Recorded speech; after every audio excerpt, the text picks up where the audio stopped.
Parshas Sazria, Shabbos Parshas Hachodesh. We're marching our way toward Chodesh Nisan. Tomorrow night, on Friday night, this Shabbos will be Rosh Chodesh Nisan. So we'll get to Lane Parshas Hachodesh on Rosh Chodesh this year, as we did last year. So it's a very, very special Shabbos, and we will get to start to really get the feeling of Pesach. Pesach is really, really in the air. However, we have Parshas Sazria. What we're going to do this week is we're going to speak about a very special inyan in the Parsha of Sazria.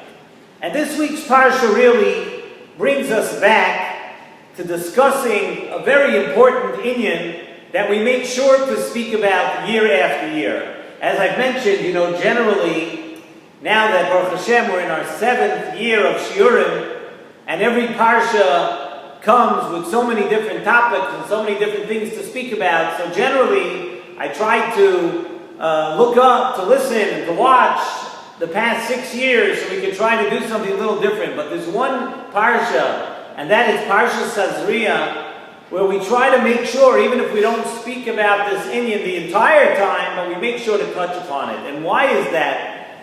And that is it's because it's an extremely, extremely important inyan. And that is the inyan at the beginning of the Parsha this week, the inyan of Negoim. And the most common and popular reason that a person got a nega, that the nega tzoras came, is because of the chet we know, the chet of Lashon Hara. And the chet of Lashon Hara is really, that inyan is an inyan that must be reviewed time and time again for a number of different reasons.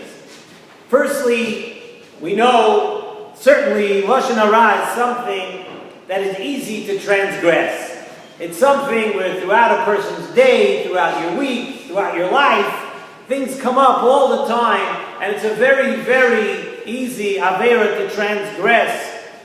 That's reason number one. And secondly, the reason we need to speak about it, we need to review the topics and review the inyan and things that pertain to Lashon Hara, are because the punishment for Lashon Hara is extremely severe. And those that learn the Sefer Chavetz Chaim or other svarim that speak about Lashon Hara, Bechilus, Moitzi Shemra, all these things, the punishment is very, very severe. So it's kedai for a person to review and to be mizarez themselves, to try to go over and over the different halachas and different things that pertain to Lashon Hara. And Chazal tell us, in the Medrash of Vayikra Rabbah Yud Zayin, Chazal tell us that when a person is actually punished with Negoim, what's the sequence? What's the order that Negoim comes? So Chazal tell us that really first Negoim will come on a person's house. First thing that happens is that a person will see a nega of tzaras, a person will see it on the house. The next stage, the next step, is that Negoim will come on a person's clothing, on the begadim. And only after that, Chazal tell us that the nega will come on the person themselves. It goes in that kind of sequential order, from the outside in, from the house, and then a person's clothing, and then only then on a person. And what is the reason? The reason is because Hashem does not go directly to punish the body of a person. And Hashem will first give you other signs, so give you other indications that something is amiss, that something is wrong. And Hashem will go from the house to the clothing, then to the person. Hashem doesn't directly go to punish a person in that way on their body. And the Rambam, and we've mentioned this over the years, the Rambam at the end of Hilchos Tumas Tzaras says the same exact thing. And the Rambam says also that it works in this order, from the house, to the clothing, to the person. So Nesivos Shalom asks a question over here, and he asks like this.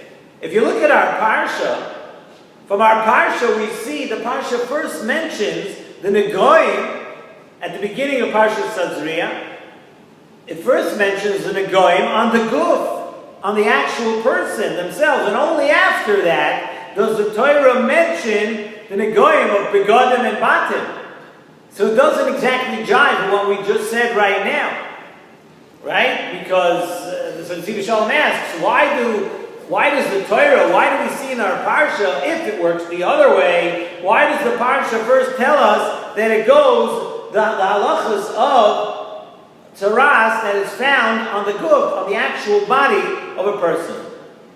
Chazal tell us, Gemara, Masechta Menachos, Daf Mem Gimel Amud Beis, a very interesting thing, and it says, Chaviv in Yisrael, the Yidden are beloved to HaKadosh Baruch Hu, Shesiravan HaKadosh Baruch Hu b'mitzvos.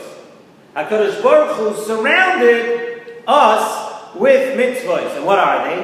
Tefillin, B'Roshein. Hashem gave us the mitzvah of tefillin on our heads. Tefillin b'Zroi Yisayim. We have tefillin on our arms.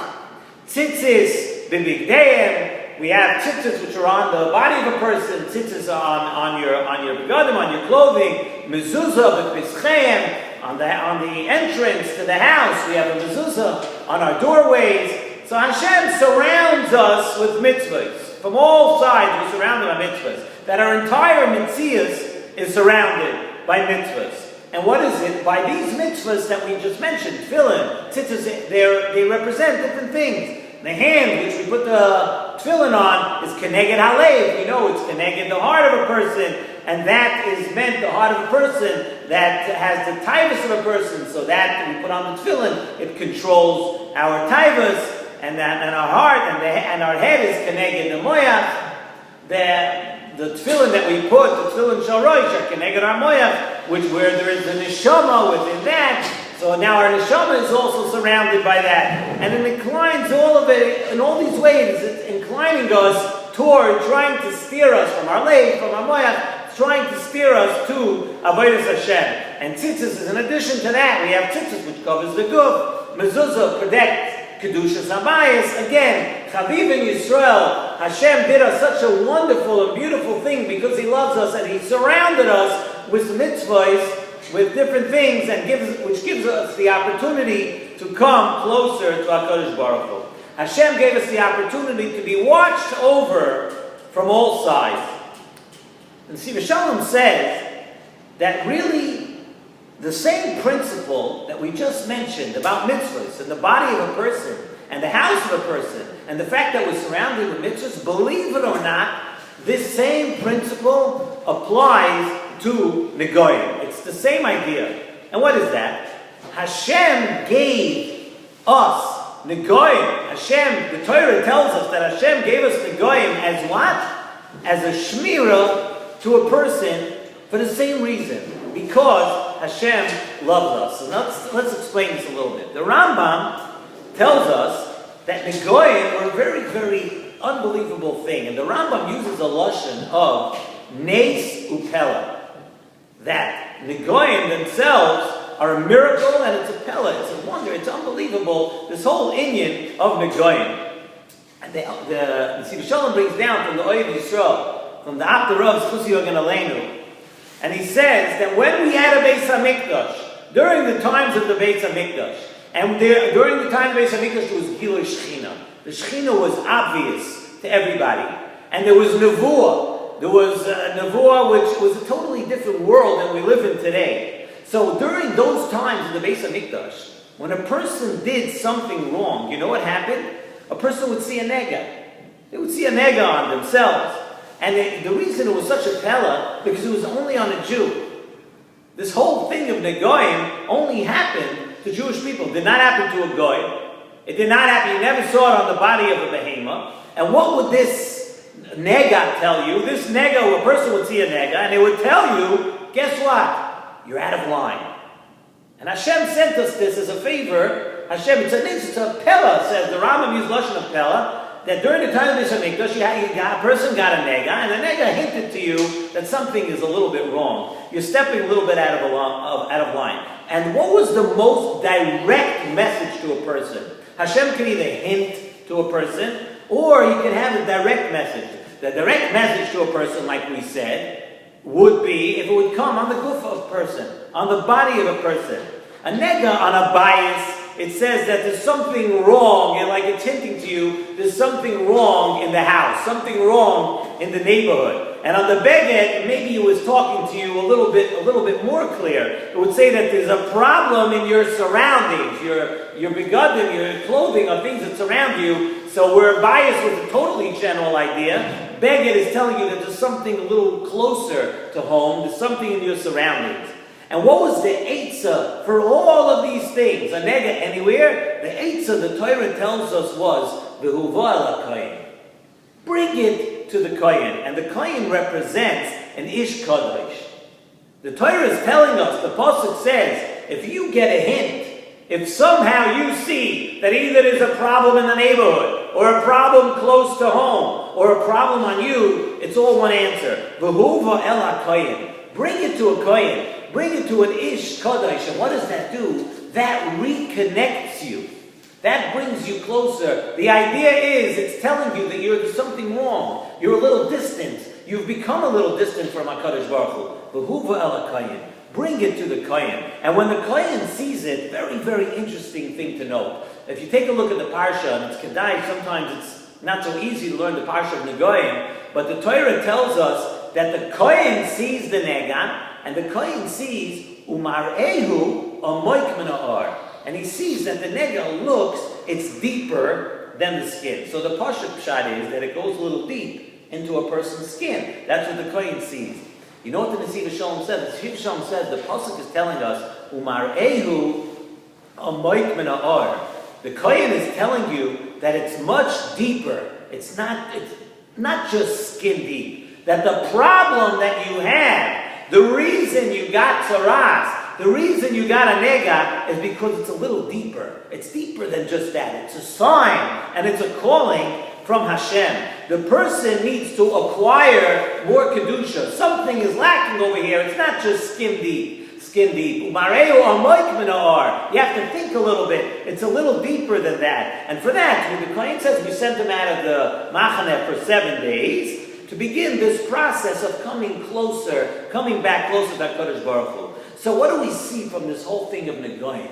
Negoim were actually a loving message from Hashem. It shows when a person got a nega, sometimes a person, people wonder, we know that everything comes from Hashem.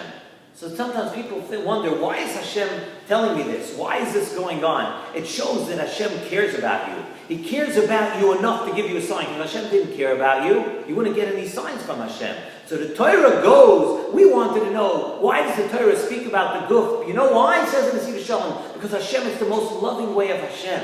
Even though the tzaras actually happened in the other way, but a message to a person's guf is the most love a person, the most direct message from Hashem. The Torah is alluding to us that it's not a punishment. It's a message from Hashem, and a message from Hashem is full of love. A person, you're getting a sign from Hashem. Everything that happens to a person is a message from Hashem. So the Torah starts off with a nega on the guf to tell you the most loving message is a direct message from Hashem. Because Hashem takes the time to communicate with you. And the idea of Negoim, says in Nesivos Shalom, is one, even though we don't have a basic English today and we don't have Negoim, the idea is actually an eternal message. That we have to listen to the messages from Hashem. Anything that happens in your life, everything that happens to you, and sometimes when it hurts the most, it's a most direct message from Hashem. Hashem feels close to you. Hashem is not just hinting to you, He's giving you a direct message. And this week is a perfect week. Sometimes we go through these Parshas week after week. This week, also, it's time for renewal. It's time to understand that if we didn't hear the messages before, we can start to hear the messages now. So we have this week the message of Sazria. We have the message of a nega, the message of Hashem sending a direct message to your guf, and that every message that happens in life is a direct message. And we also have the message of Achodesh Hazel Lachem. You never followed this before. Achodesh Hazel Lachem. It's time for renewal. Let's begin to hear those messages, the loving messages that Hashem sends us.